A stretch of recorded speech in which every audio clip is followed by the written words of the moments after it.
1960 թվական, Բուենոս Այրես։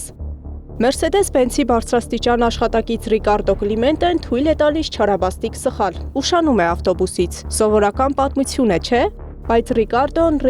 չէ, այլ Ադոլֆ Այխմանը, հոլոքոստի ճարտարապետը, եւ այս ուշացումը դառնում է ճակատագրական։ Նրան առևանգում են եւ տեղափոխում ամայի շինություն, հարցաքննում են 9 օր ինքնությունը պարզելու համար, եւ նա խոստովանում է։ Գաղտնի գործակալը նրան ստիպում է ստորագրել համաձայնություն Իսրայել տեղափոխվելու համար, սակայն ինչպես տեղափոխել աշխարհի ամենավորոնվող հանցագործին մյուս մայրցամաք, համարձակ եւ միաժամանակ աբսուրդային լուծմամբ։ Նրան հագցնում են Էլ Ալավիա ընկերության աշխատակցի համազգեստ, նստեցնում ինքնաթիռ եւ դուրս բերում Արգենտինայից, առանց կասկած հարուցելու։ Տեղափոխվենք ավելի քան 6 տասնամյակ առաջ, 2026 թվական, Իրան։ Տարիներ շարունակ Թեհրանի քաղաքային տեսախցիկները գտնվում են թշնամի պետության հատուկ ծառայությունների վերահսկողության տակ։ Դեռ 4-5 տարի առաջ պլանավորվում է սպանություն, որը փոխելու է տարածաշրջանի ճակատագիրը։ Փետրվարի վերջին օրը հրթիռակոծվում է Իրանի հոգևոր առաջնորդ Ալի Խամենեիի նստավայրը։ Տարբեր դարեր, տարբեր մայրցամաքներ, բայց նույն ձեռագիրը՝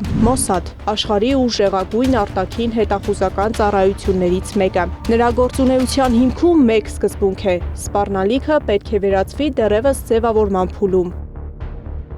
Վերջին տասնամյակում Իսրայելը համաշխարհային ցանցերում ֆիզիկական ներկայությունը փոխարինել է վիրտուալ ներկայությամբ։ Լսած կլինեք Pegasus վիրուսի մասին։ Դրա ստեղծողը իսրայելական NSO գրուպն է, որը գործում է Իսրայելի պետական արտոնագրի ներքո։ 2021-ին աշխարհի շուրջ 80 լրագրողներ 17 լրատվամիջոցներից բացահայտել էին Pegasus-ի թիրախում են հայտնվել 50,000 հեռախոսահամարներ, որոնց մեջ էին Էմանուել Մակրոնի, Հնդկաստանի ղեկավարության, սպանված արաբ լրագրող Ջամալ Խաշոգջիի ամբողջ շրջապատի բջջային համարները։ Սա դարձավ լուրջ քաղաքական սկանդալների պատճառ։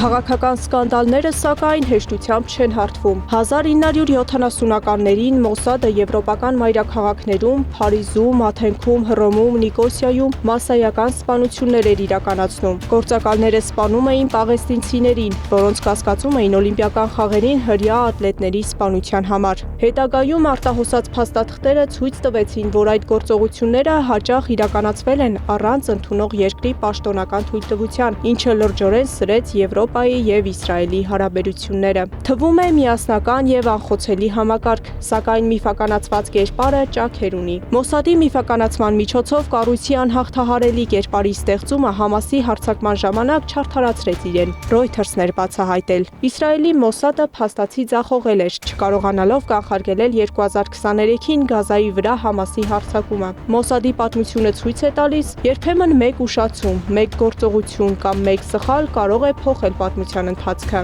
Ավելի քան կես դար անց նույն կառույցը շարունակում է գործել նոր տեխնոլոգիաներով եւ նոր մեթոդներով։ Պետական համակարգին ենթակա լինելով այն շարունակում է մնալ միջազգային քաղաքականության ամենաազդեցիկ եւ ամենախորհրդավոր դերակատարներից մեկը։